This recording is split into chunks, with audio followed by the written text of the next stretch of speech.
AITA for buying a beach house with the money I used to send my parents? My name is Jesse Ramirez. I am 34 years old, and I am an industrial refrigeration technician. I repair the cooling systems in the seafood packing plants in the port of Corpus Christi. Walk-in coolers, blast freezers, condensing units that weigh more than a small car. It is a thankless job. It smells of fish, ammonia, and the burnt oil of old compressors. My hands are always cracked from refrigerant and rusty screws, but it pays well. During high season, when the shrimp boats bring in double loads and the packing plants cannot shut down, I can make up to $6,000 a month between my base salary and emergency shifts. Maya came into my life on a rainy Thursday at the wholesale seafood market. I was buying a pound of squid for a dinner I was going to make for myself, because that is what my dinners had been like for 2 years. Just me, a plate, the television on with something I was not watching. She was working her aunt's stall. Her hands were stained with squid ink. Her hair was tied back with a purple ribbon. And she had eyes that seemed to be laughing at something I could not quite see. She overcharged me. I realized it the next day when I checked my change. I went back to the stall intending to complain and ended up inviting her for coffee at a coffee shop downtown. That is how it all started. Maya is from a small town in the Texas Hill Country. She grew up helping on the family land before English became her main language. Her dad grew pecans and raised a few head of livestock. And her mom made quilts they sold at the local market in Kerrville. When she was 16, a hard freeze killed the entire crop and the family scattered. She came down to the port with her Aunt Teresa and learned to fillet fish before she learned how to navigate the Houston interstate system. She has a thin scar on her left forearm from the first day she picked up a curved knife without knowing how to use it. That scar is the first thing I kiss every morning. She pretends to be embarrassed, but she does not move her arm. We got married 11 months after that coffee, a civil ceremony without a big party at the county courthouse in Corpus Christi, a Tuesday at noon. My witnesses were Eddie, my co-worker from the shop, and Aunt Teresa, who cried as if it were her own daughter. Maya wore a simple white dress she bought at a discount store. And I wore a pair of dress pants Eddie lent me because mine would not close. Afterward, we ate seafood at a little food truck on the waterfront and took pictures with Aunt Teresa's cell phone. There was no waltz, no 3-tiered cake, no gift registry at a department store. It was perfect. My family did not come. My mother, Gloria, lives in San Antonio with my older brother Victor. The two of them form a sort of miniature government where she legislates and he executes. My father died when I was 11. He fell from a scaffold at a construction site near Houston and did not make it to the hospital. Since then, my mother turned her widowhood into absolute moral authority. Everything she does by invoking my father. Your father would not have allowed this. Your father is turning over in his grave. Your father worked himself to death for this family. The phrase changes. The mechanism does not. Victor has a small office supply and print shop in downtown San Antonio that does not bring in much. My sister Alicia lives in Victoria with her husband, who works at a refinery and earns little. And then there is me, the youngest, the one who went to the port. The one who learned a trade that pays. The one who, since 26, has been the financial cushion for the entire family without anyone thanking me with more than a text message with a praying hands emoji. It started small, with Mom's gas bill, then Alicia's daughter's school tuition. Then the print shop supplier overcharging Victor and him needing to cover the difference. 500 here, 700 there. Then it became a system. My mother would call me on the first Friday of every month like a programmed alarm. Son, your check came in. You see, the water heater broke. You see, your brother's van insurance expired. You see, I need some lab tests. I would always deposit $700 every 2 weeks. Sometimes $800 if the emergency was more dramatic than usual. In 5 years, if you add up the direct transfers, the third-party payments I made for them. The refrigerator I bought my mother at an appliance store on an interest-free plan, the roof repair after a big storm. The debt Victor had at a big box store for equipment he bought on credit and never paid. It comes to $50,000. I know because one night Maya and I sat at the kitchen table with the bank statement and a lined notebook and added it all up. She wrote down the numbers in her small, neat handwriting as I dictated the amounts. When we reached the total, we both fell silent for a long time. $50,000 is a down payment on a house. It is a functioning used truck. It is 3 years of savings for a new start. It is the future of an entire family. And it went to patching the holes of another family that never patched its own. Maya never once complained to me. What she did was worse.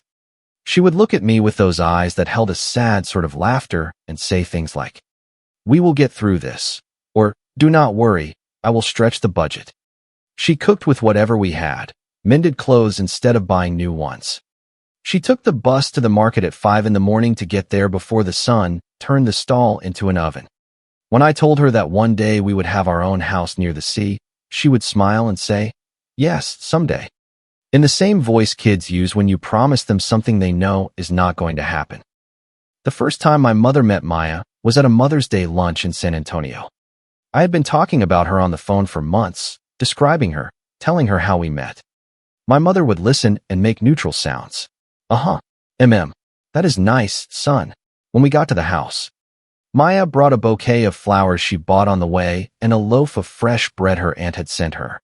My mother took the flowers without smelling them and put the bread on the table without opening the bag. Alicia was kind, at least. Victor barely looked up from his phone. But it was in the kitchen where I heard the first crack. I had gone to the bathroom, and as I walked back down the hall, my mother's voice slipped through the ajar door. It was a loud whisper, the kind of whisper that is meant to be heard. "You can tell she is from the country," she said. "Did you see how she holds her silverware?" Alicia murmured something I could not hear. My mother continued, "I am not saying she is a bad person. But is this the woman who is going to carry your father's last name? I would have wanted Jesse to find someone on another level." On another level, as if Maya were a floor in a store you could not enter without a membership. I felt something thick in my chest, hot and heavy, but I did not say anything. I told myself it was an isolated comment, that my mother was from another generation, that she would get over it. I kept telling myself that for the next 3 years. Every visit brought a new micro-humiliation disguised as concern. "Are you not teaching her to cook normal things, son?" she asked once when Maya made some incredible spiced bean cakes with fresh herbs. She said it in front of her. Maya did not respond. She just poured herself more coffee and changed the subject. Another time, when Maya mentioned she was taking an online accounting course at night, my mother let out a little laugh. "Oh, how nice. It is never too late to study." She said it with the exact tone of someone saying, "How cute that she is trying." Victor learned from my mother. When he needed an urgent deposit, he would call me, and at the end of the conversation, always slip in some comment. "So, has your wife found a real job yet, or is she still with the fish? Did you buy her decent shoes for when she comes to visit?" I would swallow, make the deposit, and carry on.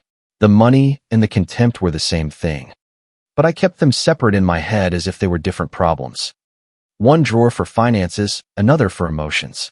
I operated like that for years. Sending money was being a good son. Putting up with the comments was being patient. Maya and I rented a small apartment in a working neighborhood near the port. 2 rooms, 1 bathroom with a shower head that spat water in uneven spurts, a tiny kitchen where we could barely both fit. Every payday, after I sent my family their money, what was left over went to rent, utilities, food, and little else. Maya had a notebook where she wrote down every expense in blue pen. When the money ran out before the next paycheck, she switched to red pen. The last few pages of the notebook were almost entirely in red. There was one thing I promised Maya on our improvised wedding day on the waterfront, after the seafood and the crooked photos. I told her that one day we would have a house with a terrace overlooking the sea. Not a mansion, not a penthouse. Just a place with a terrace where we could sit and watch the sunset without anyone charging us rent for the privilege. She laughed and said, "You sound like an old country song." But then, more quietly, she said, "Yes, I want that, Jesse." That promise hung between us like a picture on a wall with no nail. The day everything changed did not start with a fight. It started with a brick wall and a voice that passed through it like it was paper. It was December. Maya and I had gone to San Antonio for Christmas Eve dinner. Because my mother had insisted so much that saying no would have required more energy than I had. We arrived at 7 in the evening with a jug of homemade eggnog and a bag of fresh roasted coffee. from the hill country that Maya had prepared herself. The house smelled of overcooked salt cod and artificial pine. Victor was in the living room watching football with his kids. Alicia could not make it because her husband had a shift at the refinery. My mother greeted us at the door with a hug for me and a nod for Maya. Not a kiss, not a hello by name, just a tilt of the neck. Like someone acknowledging another person is at the entrance, but not stopping to process who. Maya smiled. She always smiled. She went straight to the kitchen to ask if she could help with anything. My mother let her chop onions. Chopping onions. The job you give someone to keep them out of the way without offending them. I was in the living room for a while with Victor, talking about nothing. He told me the print shop was doing poorly, that he needed to replace the large printer, and it cost about $12,000. He said it while watching the game, without looking at me, like someone dropping a hook in the water and waiting for a bite. I did not bite. For weeks, Maya and I had started saving money in a separate account my family did not know about. A little bit, $2,000 here, $1,000 there. To save for a down payment on a piece of land we had seen near Rockport. A plot of land with a sea view that cost $180,000. We had $42,000. At that rate, it would take us years, but it existed. Maya's notebook had a page dedicated exclusively to that account. She had decorated it with a tiny drawing of a little house with a terrace and an orange sun. Each deposit was a new line. The page was filling up slowly, like a flower pot filling with water in a fine rain. Around 10 at night, Maya went up to the second-floor bathroom. I was in the kitchen looking for a clean glass when I heard my mother's voice coming from the back room where she kept the clothes for ironing. She was talking to Victor. The door was closed, but the walls in that house are made of cheap drywall, the kind that lets everything through.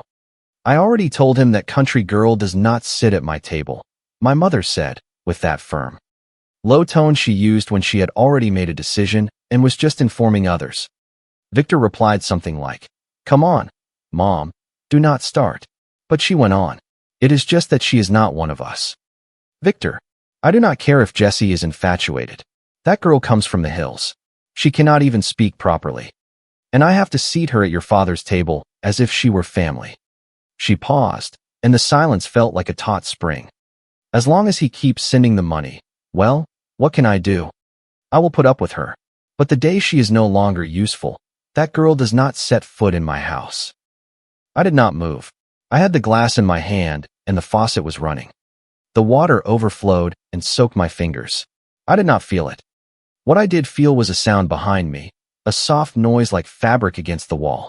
I turned around. Maya was standing in the hallway, barefoot, her hands still damp from the bathroom. I do not know how much she heard, but her eyes were not laughing at anything anymore. She looked at me without blinking, not saying a single word. She bent down, picked up her shoes from the floor, put them on slowly, took her purse from the dining room chair, and walked toward the front door. I turned off the faucet with my elbow, left the glass in the sink, and followed her. I did not say goodbye to anyone, did not announce we were leaving. I just grabbed the car keys and went outside. Maya was already on the sidewalk with her back to the house, looking at the empty street glistening with the moisture of the San Antonio night. I opened the car, we both got in. I did not start the engine right away. We just sat there in the darkness with the cold seeping through the windows that did not seal properly. She spoke first. "It is okay, Jessie," she said. I already knew. Her voice was flat, unbroken, as if she were reading a label out loud. That is what hurt the most. It was not a surprise to her. I was the only one who still believed things would get better. I drove the 2.5 hours back to Corpus Christi without speaking. Maya fell asleep with her head resting on the window, the glass fogged by her breath. Every time I saw her reflection in the rearview mirror, I felt a dull pressure in my chest that was not sadness or rage. It was shame. Shame for having allowed so much. For prioritizing peace with people who saw my wife as the price to pay for my money. We got to the apartment at 2 in the morning. Maya went to bed without eating. I sat at the kitchen table with my phone and the expense notebook. I opened the banking app. There were the scheduled transfers. $700 for the first Friday, $700 for the third Friday. Automatic, punctual, invisible. The silent bleeding that had been draining what little we had for years. I canceled both of them. I did not tremble. I did not hesitate. It was like closing a valve that had been dripping my whole life. The bank asked me to confirm. Yes. Are you sure? More than ever. Then I opened the account for the land near Rockport. $42,000. I added the $1,400 that would not be going out this month, and the $1,400 for the next, and the one after that. In 6 months, with the extra I saved from the high season shifts, I could have the full down payment. I did not feel euphoria. I felt something like when you finish carrying a very heavy freezer unit and set it on the floor. Physical relief. The body recognizing it is no longer carrying something that was not its to carry. I sent my mother a message at 3 in the morning. Not long, not explanatory. We left early. Merry Christmas. I put the phone face down and lay down next to Maya. She moved in her sleep and put her arm on my chest, the arm with the scar. It took my mother 4 days to notice the transfer did not arrive. For days. She did not call concerned about my health, or to see if we had made it back to Corpus Christi okay, or to apologize for what she said. She called because the money did not appear.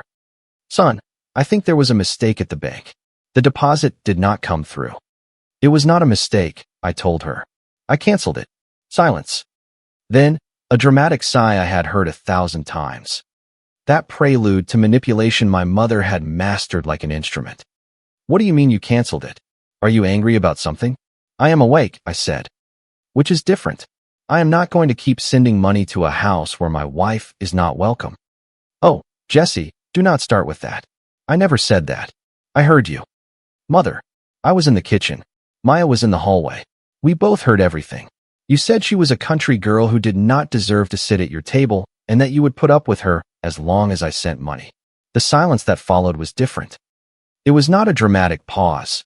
It was the silence of someone calculating how much they can deny. I was angry, she said finally. I said things I do not feel. You know how I get during the holidays. The stress. But that is no reason to leave us without your support. Without your support. As if my money were a public service that could not be suspended. Mother, I said. You and Victor are going to have to figure it out. I have my own house to build with the woman you do not want at your table. I hung up. What followed was as predictable as the tide in the port. Victor called me that same night. Furious. It was 11 at night, and I was washing dishes from a dinner that, for the first time in years, did not feel like a chore. Maya was already asleep. I saw his name on the screen and answered, drying my hands on my pants. First, the financial complaint. As always, the printer at the print shop was about to break. Property taxes were due. My mother needed thyroid tests that cost $3,000. Everything urgent, everything for yesterday. Then, when he saw I was not responding with my usual docility, came the personal attack. That woman has you under her thumb. Jesse, she is manipulating you to leave us alone. A decent woman does not turn you against your family. That country girl has you in her grip. I could hear him chewing something while he spoke. Probably the cookies my mother made for Christmas Eve. The same ones she never offered Maya. I answered him calmly. The kind of calm that comes from years of repairing machines that can explode if you handle them wrong. Maya did not ask me to cancel anything. I did it. Maya did not disrespect you once in 5 years. You did, every month, every visit. Every time you opened your mouths. And if you think supporting a family that humiliates my wife makes me a good son, then I would rather be a bad son and a good husband. Do me a favor and do not call me to ask for money again. He was quiet for 2 seconds. Then he said, "You are going to regret this," and hung up. It was the last time I spoke to Victor for months. Alicia sent me a long voice message on the phone app, crying. Half apology, half explanation. She knew what my mother said about Maya. She knew and never said anything. I am confessing, she said between sobs. Because I am ashamed. I should have said something, and I did not. I replied with a short text. Thank you for saying it. I love you, but I will not lie. It hurts that it took you so long. The following months were a silent reconstruction. Without the $1,400 leaving the account every 2 weeks. Our outlook changed with a speed that made me ashamed. Maya and I started to breathe. The notebook page filled with blue lines. In March, we made a deposit of $15,000 all at once after I got paid for an extra job at a seafood plant in a nearby town. Maya looked at the balance on the ATM screen and her eyes welled up. She did not say anything, just pressed the receipt against her chest, as if it were a letter. In June, we signed the papers for the land. $180,000 paid in 3 installments. We covered the last one with the Christmas bonus I always used to give my mother. The land was an irregular rectangle of roughly 2,000 square feet with sunburnt grass and an unbelievable view of the Gulf. Maya stood on the highest corner, the wind blowing her hair, and said, "The terrace goes here."